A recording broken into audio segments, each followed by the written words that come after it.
రంగారెడ్డి జిల్లా షాబాద్లోని దైవాలగూడలో దారుణం జరిగింది. రాజ్ కుమార్ అనే వ్యక్తి ఆరుగురిని హత్య చేశాడు. పోక్సో కేసులో జైలుకు వెళ్లి బెయిల్పై వచ్చిన రాజ్ కుమార్ బాలికతో సహా ఆమె అమ్మ, నానమ్మతో పాటు భార్య, ఇద్దరు పిల్లల్ని చంపాడు. పోక్సో కేసు పెట్టిన బాలికను పొలంలోకి తీసుకువెళ్లి హత్య చేశాడు.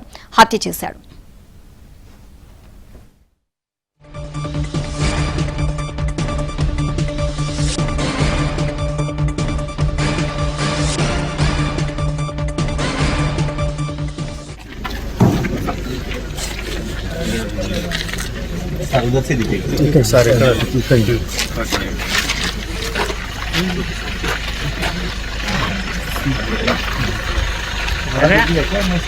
Sir yes Rama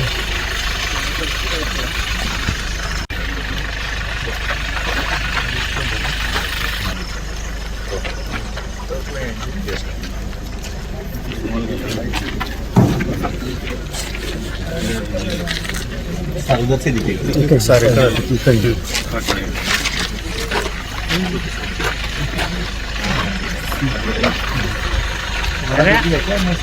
sir yes Rama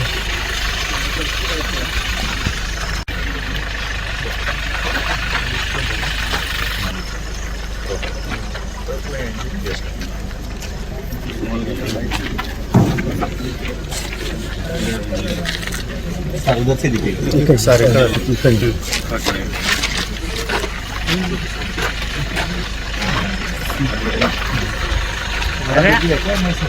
sir yes Rama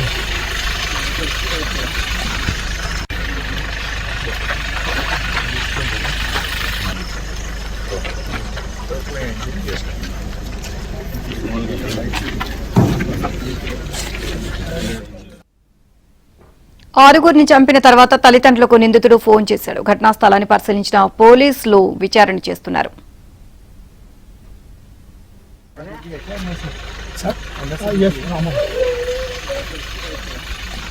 నిర్మా రంగారెడ్డి జిల్లా షాబాద్ మండలంలో దైవాలగూడ గ్రామంలో విషాదం చోటు చేసుకుంది.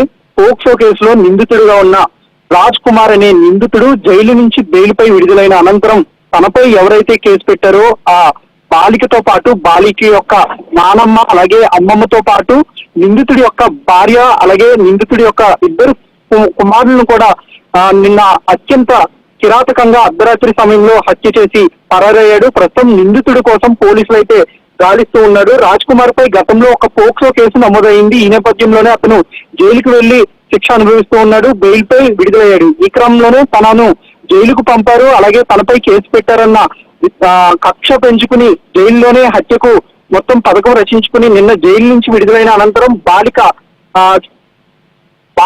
బాలికతో పాటు అలాగే బాలిక యొక్క నానమ్మ చిట్యాల లక్ష్మి అలాగే బాలిక యొక్క అమ్మమ్మ చిట్యాల రుక్కమ్మ వీళ్ళంతా కూడా వీళ్ళు ఒకే ఇంటి దగ్గర ఉన్నారు. అయితే ఈ సమయంలోనే ఒక్కసారిగా నిందితుడు వాళ్ళ ఇంట్లోకి వెళ్లి అత్యంత కిరాతకంగా దారుణంగా హత్య చేశాడు. అయితే తాను ఇంత ఘోరానికి ఒడిగట్టిన తర్వాత తన పిల్లల్ని బ్రతకనివ్వరు, అలాగే తన భార్యకు వేధింపులు కూడా ఉంటాయన్న ఉద్దేశంతో అనంతరం ఈ హత్య చేసిన అనంతరం తన భార్యతో పాటు ఇద్దరు పిల్లలు పరీక్షిత్ 3 సంవత్సరాలు అలాగే దైవిక్షిత్ 2 సంవత్సరాల కుర్రవాళ్ళు వీళ్ళిద్దరూ కూడా ఇద్దరు కుమారులు రాజ్ కుమార్ కి.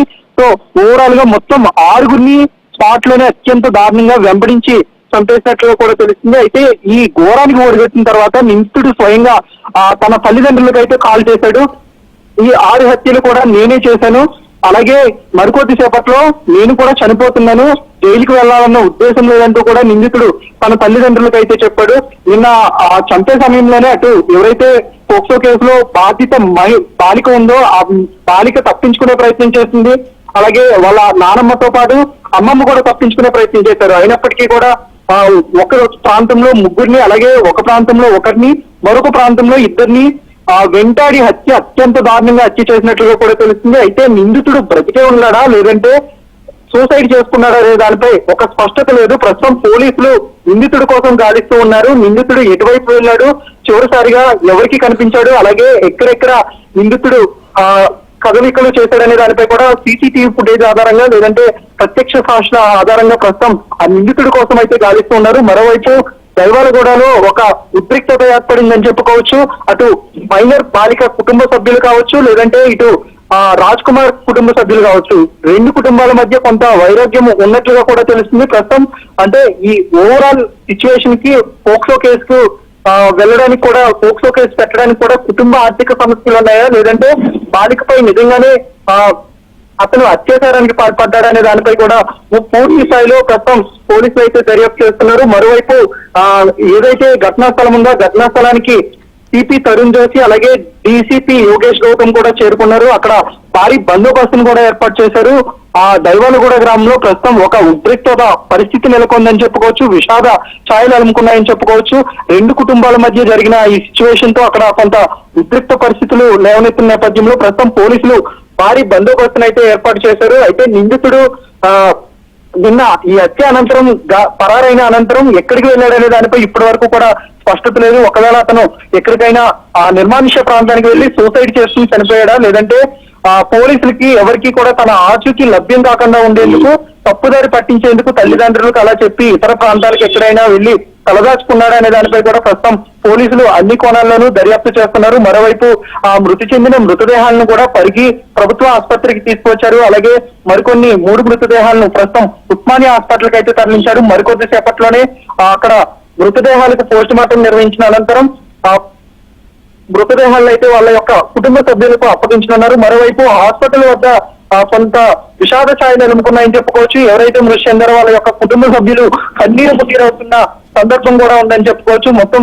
ప్రస్తుతం దైవాలగూడలో ఒక విషాద ఛాయలు ఎలుముకున్నాయని చెప్పుకోవచ్చు. ఒకేసారి 6 ఒకే ప్రాంతానికి చెందిన వ్యక్తులు, అలాగే నిందితుడే తన 2 పిల్లలతో పాటు అలాగే భార్యను కూడా అత్యంత దారుణంగా హత్య చేయడం అనేది ప్రస్తుతం షాబాద్ మండలంలో దైవాలగూడ ప్రాంతంలో ప్రస్తుతం ఒక విషాదం అని చెప్పుకోవచ్చు. మరోవైపు నిందితుడి కోసం ప్రస్తుతం పోలీసులు అయితే పలు బృందాలు ఏర్పడ్డారు. నిందితుడు ఉపయోగించిన కత్తిని స్వాధీనం చేస్తున్నారు. వీటితో పాటు నిందితుడు ఎక్కడి నుంచి ఏ విధంగా ప్రయాణించాడు, అలాగే ఎక్కడ కత్తిని కొనుగోలు చేశాడు, నెక్స్ట్ ఒకవేళ అతను పారిపోయే అవకాశం ఉంటే తన స్నేహితుల ఇంటి వద్దకు వెళ్తే అక్కడ తలదాచుకునే అవకాశం ఉందా, లేదంటే ఇతర ప్రాంతాలకు వెళ్ళాడనే దానిపై కూడా ఎలాంటి స్పష్టత లేదు. కాబట్టి ప్రస్తుతం పోలీసులు అయితే పలు బృందాలు ఏర్పడి అన్ని కోణాల్లోనూ సీసీటీవీ ఫుటేజ్ల ఆధారంగా దర్యాప్తు కొనసాగిస్తూ ఉన్నారు.